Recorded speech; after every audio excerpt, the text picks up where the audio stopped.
is absurd. With respect to industrial relations, I want to start by saying for the JobKeeper package, we want to see it get through the Parliament and we want to find it getting its way into businesses so that it again gets passed on into the pockets of Australian workers. We called for the JobKeeper package. We called for there to be a wage subsidy. We're pleased that the government, after, and don't forget it was only days before they announced it, they were still ruling it out. We're pleased that the government is now supporting a wage subsidy. So we want to get this through, we want to get this done. There are ways in which what the government has proposed can be improved. And I want to talk about a couple of those improvements now. One affecting casuals, one affecting permanents. As far as casuals are concerned, we get a whole lot of perverse outcomes with the 12-month rule that the government's currently imposing. There will be workplaces, for example, where a casual has only turned up once a week or once a fortnight, but has been regularly employed. They're about to, but maybe only for 1 3 or 4 hour shift. They're about to see themselves, by the government's own explanation, receive a massive multiple of what they would ordinarily earn and see that go up to $1,500. The government has decided to design it that way, and so be it. We didn't call for that, but they've decided to design it that way, so be it. But beside them will be a worker who is a casual, has a shift every day, is reliant on that shift every day or 5 days a week or whatever the situation might be for them, to be able to pay the bills at home. And if they've only been there for 8 months, they're going to be ineligible.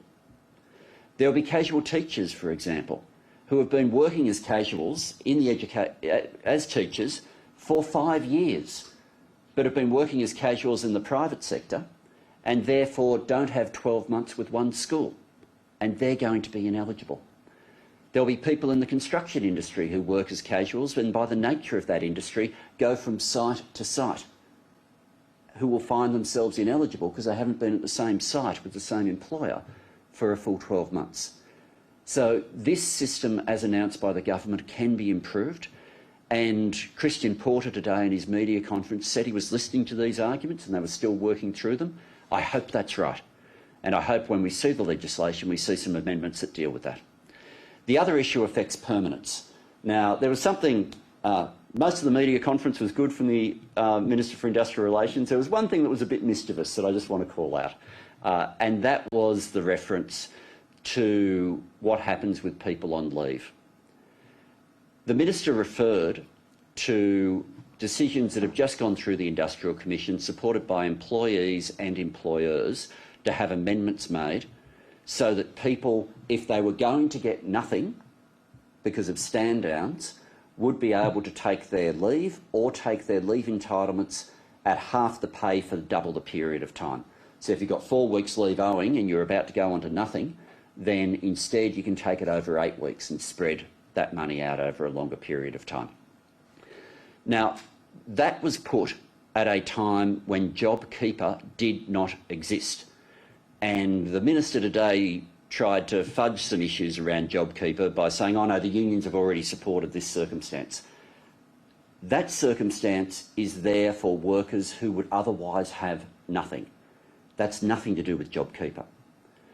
The challenge that comes with JobKeeper is this, and it's a really simple improvement that the government could make by not paying it while somebody is being told they have to run down their leave provisions. And here's the challenge. An employer at the moment, if they force someone to take leave that someone has built up over the last year, or in some cases they will have built up their leave over a lot of years, that's a liability that the employer already owes the worker. That's already on the books. But at the moment, the way the government's described it, the employer can register for JobKeeper, register that employee as part of the scheme. And even though the employee is simply getting what they were already owed and already entitled to long before anyone had ever heard of coronavirus, the employer will be getting $1,500 a fortnight and get to keep it to improve their own balance sheet. Now, that's not what this program was established for. It's meant to be a wage subsidy, not a balance sheet subsidy.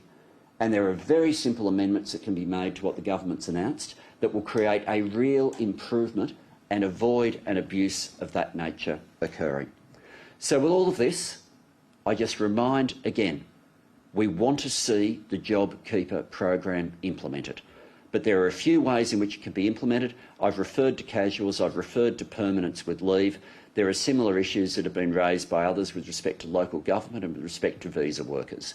There are improvements that can be done to make sure that people don't fall through the cracks, and we'll continue working both publicly and privately to try to make sure that a scheme that has been going to be established for the right reasons also has outcomes that match those reasons.